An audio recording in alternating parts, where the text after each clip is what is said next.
World Cup campaign in Italy. There to meet him at Newcastle Airport was Jim Harland. The 55-year-old former Newcastle United manager, now the part-time boss of ERA, landed at Newcastle Airport from Dublin.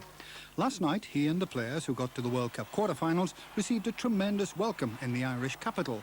But for Jack, it was a frightening experience.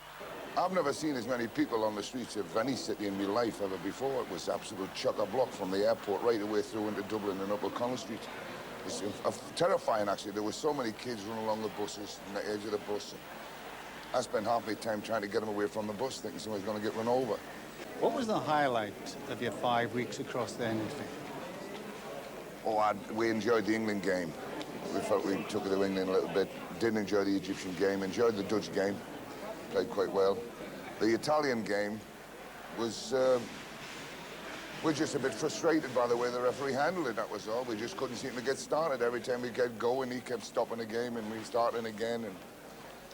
But the lads played very well. And I think that was the best memory. I mean, the stadium is beautiful in Rome. Magnificent stadium. It was a full house there. It was a great atmosphere. Terrific. What about the food? Have you missed the food? Oh, fish and chips. I'm desperate for a bit of haddock. I mean, over there you get all this heavy stuff and pastas, and it's very nice, beautifully cooked and everything, but day after day it's... And footballers' diets are very, very limiting. They're not allowed to eat and drink what they want. They've got to stay within the restrictions, and you have to follow those restrictions as well. You happy to be home? Delighted. Putting up his feet at home in Northumberland, and he says he's now rooting for England to repeat their 1966 success which he recalls as a member of that World Cup winning side. Saturday night, Rome's Olympic Stadium, and big Jack Charlton's 1990 World Cup dream has come to an end.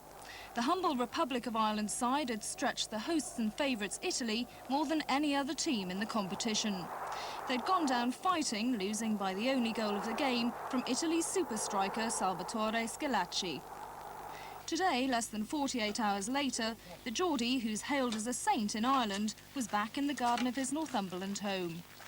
While Jack's players blossomed on the world's football stage, his much-loved vegetable patch has suffered from weeks of neglect. Despite that, though, it's great to be back. Lovely.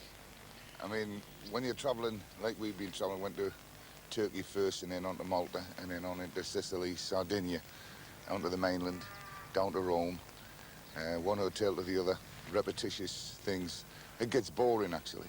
People think the World Cups are exciting, but they're not for us. I think when you go to a World Cup, it's justifying the fact that you've gone.